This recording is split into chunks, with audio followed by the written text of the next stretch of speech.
Olá, bom dia, boa tarde, boa noite. Seguindo no nosso estudo do livro Vinha de Luz, psicografado por Francisco Cândido Xavier, pelo Espírito Emmanuel, vamos falar no capítulo 1, chama-se Quem Lê, Atenda. Começa com o Evangelho de Mateus, no capítulo 24, versículo 15, nas palavras de Jesus que diz: Quem lê, atenda. E ele fala aqui pra gente sobre como em todas as manifestações que a gente tem, existem aqueles que desvirtuam o ensinamento recebido, que se perdem no que estão lendo, que ficam se pegando aos detalhes, procurando erros, procurando defeitos, que é para poder criticar. Então ele diz assim como as criaturas em geral converteram as produções sagradas da terra em objeto de perversão dos sentidos, movimento análogo, ou seja, movimento igual, se verifica no mundo com relação aos frutos do pensamento. Então, às vezes, a gente tem o hábito de desvirtuar qualquer coisa que se fale, se é um pouco diferente do nosso pensamento, a gente já fica procurando defeitos, já fica procurando algum pezinho para criticar, para desmerecer, para desvalorizar. E isso tem muito a ver com manter o nosso ponto de vista sobre as coisas, porque a gente quer ter certeza de que o nosso pensamento é o correto. E não há exatamente um erro nisso, em você acreditar no que você aprendeu.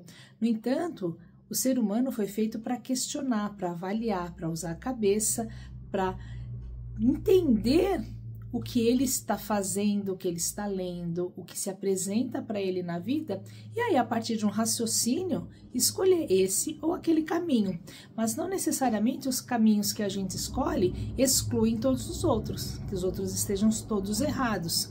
Às vezes eles são só diferentes. Frequentemente, as mais santas leituras são tomadas à conta de tempero emotivo, destinado a sensações renovadas que condigam com o recreio pernicioso ou com a indiferença pelas obrigações mais justas. Então, não é raro a gente ver textos bem escritos, com uma intenção realmente muito boa, sendo desvirtuados porque achei um ou outro detalhe que não me agradam. E a leitura, o estudo, ele não pode ter a ver só com o nosso pensamento, mas com o entendimento da coletividade, porque nós não somos donos da verdade, a gente precisa se lembrar o tempo todo disso. Raríssimos são os leitores que buscam a realidade da vida. O próprio Evangelho tem sido para os imprevidentes e levianos vasto campo de observações pouco dignas. Quantos olhos passam por ele, apressados e inquietos, anotando deficiências da letra ou catalogando possíveis equívocos, a fim de espalharem sensacionalismo e perturbação. Então, há quem pegue o Evangelho, que é um texto muito simples, por isso para a gente muito complexo no entendimento, e vão desvirtuando as palavras, e a gente já percebeu, e desde sempre na história da humanidade, o quanto se usa as palavras do Evangelho para distorcer o sentido real das palavras dele, porque Jesus jamais prega a guerra, a violência, o maltrato ao outro, a falta de caridade com o outro, é justamente o contrário que diz o texto dele. Mas muitas vezes se pegam pequenos trechos, principalmente no Velho Testamento, onde as pessoas precisavam dessa disciplina porque ainda não conheciam as levezas do coração, as coisas mais elevadas, porque eram pessoas, sim, mais brutas, elas estavam sendo lapidadas. Talvez somos nós mesmos que estivéssemos sendo lapidados. Então, precisávamos de regras firmes. Como a gente faz com as crianças, a gente não ensina para elas no comecinho da vida, para ela começar a caminhar, a gente não vai com sutilezas, a gente põe ela em pé, a gente dá regras, a gente exige algumas coisas para que ela se eduque, para que ela se corrija. Porque sem base nenhuma, estando crua, ela precisa de diretrizes firmes. Então, o Velho Testamento tem muito a ver com isso, com regras muito claras, porque as pessoas tinham um entendimento mais duro do mundo. Elas sofriam muito, elas passavam por muitas coisas, não havia tantas divulgações de conhecimento, de sutilezas da vida, eram brutos e precisavam ser treinados. E para isso, muitas vezes, a regra simples e crua é necessária. Mas Jesus veio modificar isso, veio tirar só a justiça para colocar justiça e amor, que é a gente justo é o que a pessoa se corrija. Agora, ser corrigida com amor, aí é a justiça de Jesus. Então, as pessoas ainda se pegam em coisas que estão escritas no Velho Testamento para usar contra as pessoas que não concordam com elas. Isso é um erro.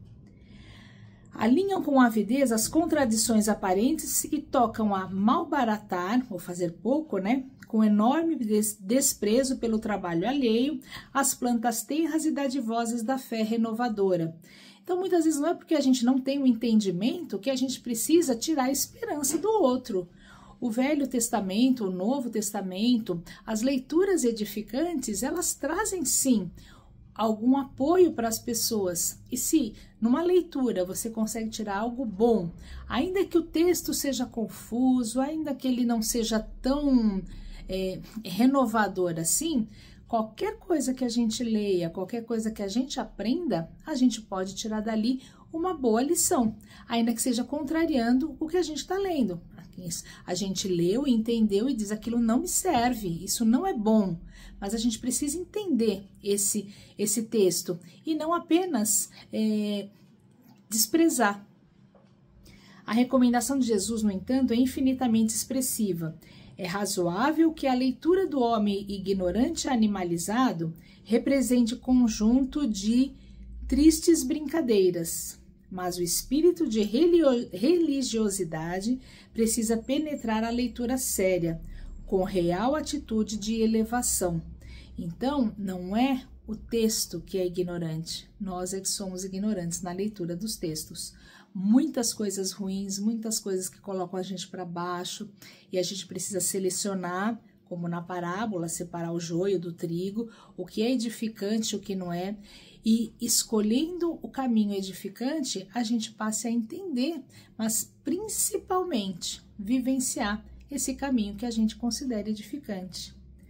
O problema do discípulo do Evangelho não é o ler para alcançar novidades emotivas ou conhecer a Escritura para transformá-la em arena de esgrima intelectual, mas o de ler para atender a Deus, cumprindo-lhe a divina vontade.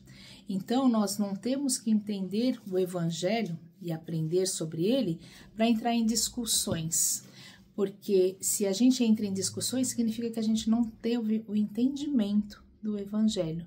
Ele não modificou a gente, e se não modificou a gente, com certeza não vai ser através das nossas palavras que a gente vai modificar as pessoas que estão ao nosso redor para o melhor, porque se não serviu para nos tornar melhor, nós também não vamos conseguir aplicar para que o outro também se torne melhor.